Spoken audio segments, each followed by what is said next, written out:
물론 여긴 국민 라디오 이강윤의 오늘 이제는 정가 산책으로 함께합니다. 정치권 동향 생생하게 풀어드릴 분은요. 네, 한국일보 양정대 기자. 네, 안녕하세요. 안녕하세요. 어저께였죠. 여야 대표 회동 계기로 세월호 특별법 제정 논의가 조만간 본궤도에 오를 것이다. 이런 기대 섞인 전망이 나왔는데. 네네. 그러면서 원내대표끼리 일단 얘기 시작하게 하자 이랬죠. 그런데 아직 그랬었죠. 예. 날짜조차 못 잡고 있다고요? 예, 일단 여야가 신경전을 좀 벌이는 듯한 그런 모양새입니다. 아직 여야 원내대표가 언제 만난다 이런 계획조차도 서로 지금 얘기를 서로들 안 하고 있는 그런 상황이죠. 오늘 이완구 새누리당 원내대표는 야당에서 비대위원장 맡고 있는 문희상 비대위원장 그리고 박영선 원내대표 이 두 사람 사이에 네. 어떤 입장이 하나로 정해져야 그래야 협상이 가능하지 않겠냐. 어떻게 보면 사실 굉장히 원론적인 얘기를 한 거죠. 지극히 당연한 얘기고요. 예. 그러니까 야권이 지금 입장 정리가 안 돼서 지금 협상이 안 되고 있다. 이제 이렇게 공을 야권에 떠넘긴 거고. 예. 오늘 그런데 박영선 원내대표는 아예 오늘 외부 일정만 소화를 했고 그러면서 그 외부 일정 사이사이에 기자들과 만난 자리에서도 이 세월호 특별법과 관련한 그런 일체 언급을 하지를 않았습니다. 그러니까 보기에 따라서는 어쨌든 양쪽 모두 지금 신경전을 벌이고 있는 건데 네. 지금 여당인 새누리당 입장에서는 어쨌든 야당이 좀 의견 정리가 되면 그때는 논의를 할 수 있겠다. 이런 정도의 생각을 이제 내비친 거고요. 예. 반면에 새정치민주연합의 지금 박영선 원내대표가 그 세월호 특별법과 관련한 얘기를 하지 않는 건 지금 전체적으로 상황은 어쨌든 이제 여야가 다시 협상 테이블에 마주 앉는 것이 거의 기정사실화하는 그런 양상 아닙니까? 예. 그러다 보니까 이 문제에 관한 한 어쨌든 재협상은 시작될 거고 그렇다면 그 부분과 관련해서는 이제 야당이 아주 서두르면서 좀 급하게 쫓기는 듯한 그런 모양새로 협상을 하지는 않겠다. 이런 좀 속내를 내비친 것 같습니다. 예. 이 과정에서 지금 이 와중에 국회 안팎에서 지금 정치권 안팎에서 여야가 좀 물밑에서 이런저런 얘기들을 하고 있다.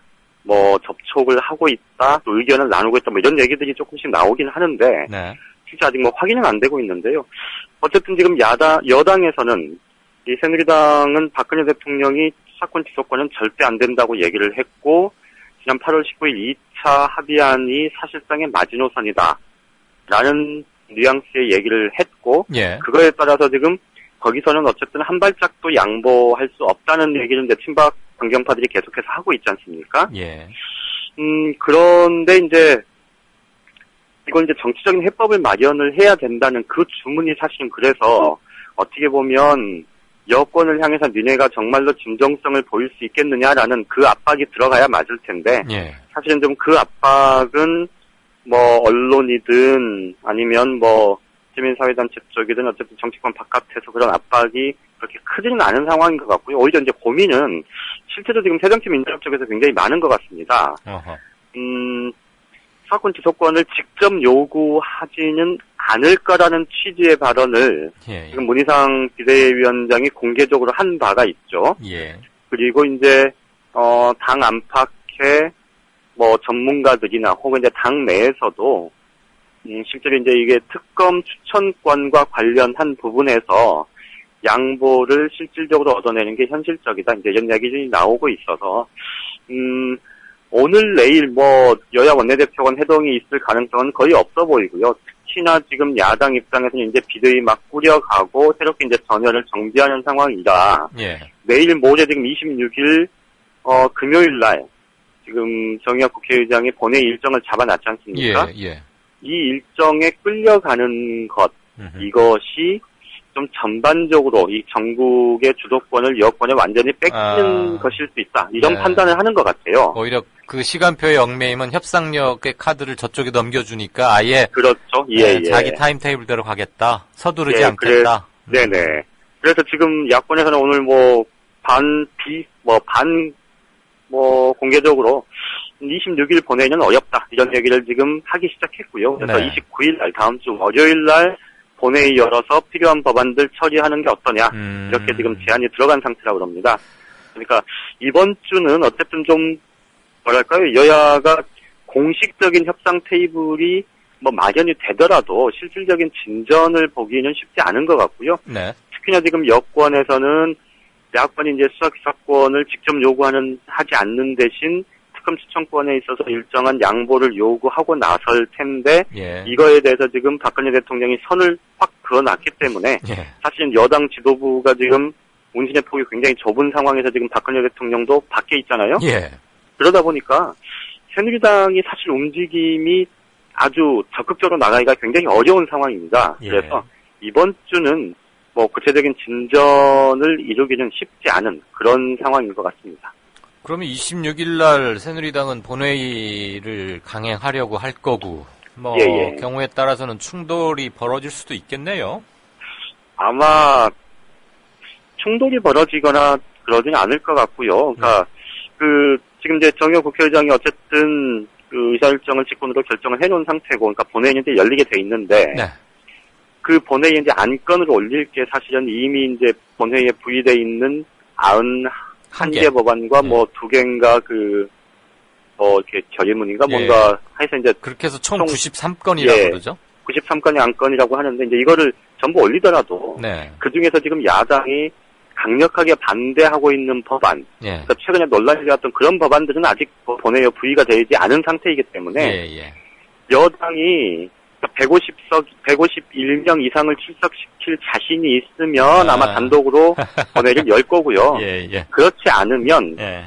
본회의를 열지 않을 가능성이 높고, 설령 여당이 본회의를 열어도 야당이 몸으로 막고 그런 물리적인 충돌까지 감수해야 할 그런 상황은 아닌 것 같습니다. 예, 그렇군요. 그나저나 지금 원내대표는 그대로지만 야당은 비대위원장이 바뀌었고 유가족 네. 측들도 집행부가 대거 교체가 됐고, 그래서 지금 뭔가 새로운 분위기가 가닥은 잡히긴 했는데 여당이 지금 대통령의 가이드라인에 딱 묶여서 옴쭉달싹 못하고 있는 거 아닙니까? 그렇죠, 사실은. 예. 대통령이 들어와 보고 뭔가 좀 사인이 나오거나 이래야 될 텐데 그 사인을 그렇게 기다려야 하는 거예요? 김무성 대표가 가서 이럴 때 확실하게 뭘 잘 달라든지 못하는 모양이죠.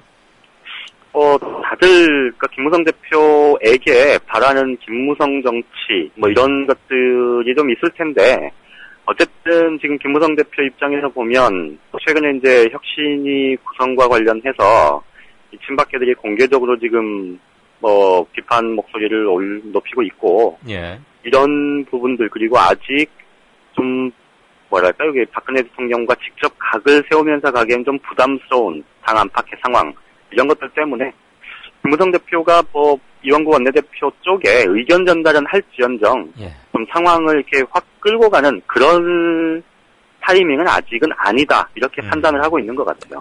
한번 보십시다. 무슨 수를 준비하고 있는지 언젠가 네네. 드러나겠죠. 그럼 그렇고 여야 모두 지금 한쪽은 혁신위, 야당은 비대위 구성을 두고 논란이 많아요. 인선 문제라는 게 사실 굉장히 좀 골치 아픈 문제일 수밖에 없을 텐데, 특히나 이제 이 사람을 배치하는 문제는 결국은 특히나 이제 이 여당의 혁신위, 여기는 어쨌든 상향식 공천 제도화, 그다음에 당헌당규 개정 이런 것들을 이제 직접적으로 과제로 가지고 있는 조직이고, 네. 또 야당의 비대위는 지금 당을 추스려서 어쨌든 전당대회를 무사히 치러내는 게 목표고, 이러다 보면 양쪽 모두 사실은 지금 당장의 정치 일정으로 떠오르지는 않았지만 2016년 총선, 2017년 대선까지 길게 보면 그렇게까지 보는 큰 정치적 이해관계가 사실상 사람들 사이에 충돌을 할 수밖에 없는 그런 역할을 맡았다고 봐야 될 거고요. 네. 그러다 보니까 이제 인선 문제를 두고 여기저기 지금 말들이 많은 건데요. 새누리당의 혁신이 놓고는 뭐 그동안에 언론 보도를 통해서 많이들 접하셨겠습니다만 이게 이제 친박계 인사가 사실 거의 지금 참여를 안 한 상태죠. 못한 상태 아닙니까? 예.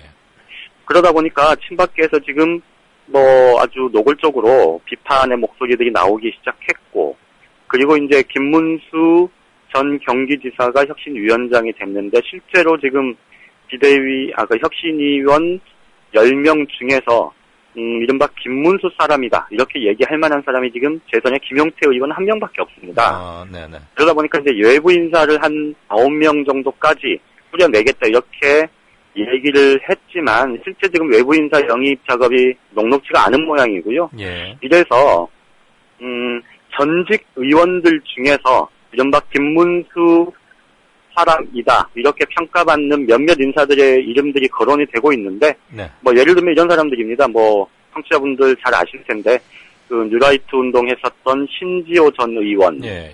그리고 제가 또 한 명 들었는데 제가 잠시 이름이 기억이 안 납니다. 아무튼 이런 사람들까지 포함해서 예. 좀 얘기가 되고 있는데 모르겠어요. 그 몇몇인데 마지막에 드러나 봐야 알겠지만 예.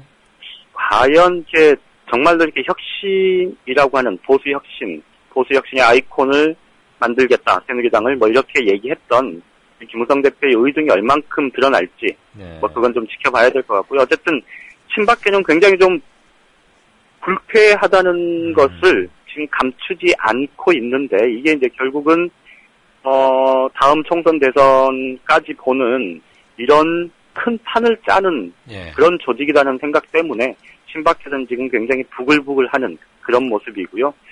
그렇다 보면 야당의 언젠가 냄비 뚜껑이 열리기도 하겠죠. 네네네. 네.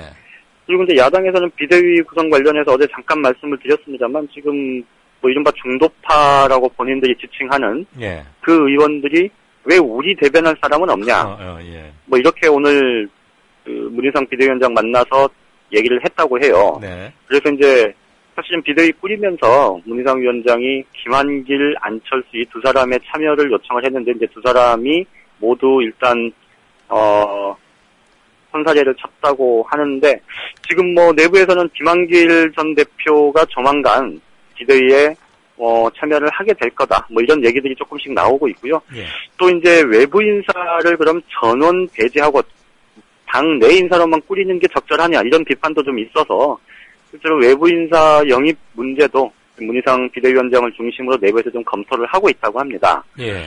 어쨌든 지금 새정치연합의 비상대책위원회는 그래서 개문발차 형식으로 인선이 추가로 더 지금 진행이 될 가능성이 높아 보이는데요.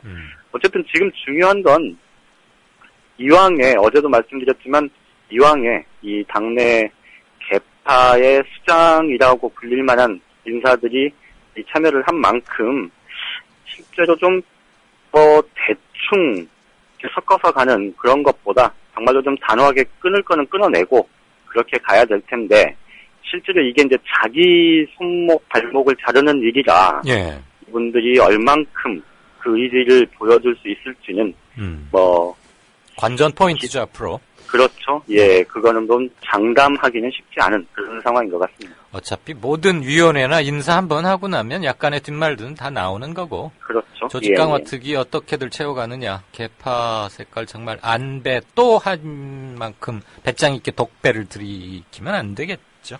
그렇죠. 예. 예. 잘 들었습니다. 예, 고맙습니다. 내일 다시 연결하죠. 네. 네, 지금까지 정가산책 한국일보 양정대 차장이었습니다. 국민라디오 지지하는 4가지 방법 아시나요? 다운로드하기, 별점 주기, 댓글 달기, 구독하기. 국민라디오를 보다 많은 이들에게 전할 수 있는 가장 손쉬운 방법. 다운로드하기, 별점 주기, 댓글 달기, 구독하기. 잊지 마세요. 다운로드하기, 별점 주기, 댓글 달기, 구독하기.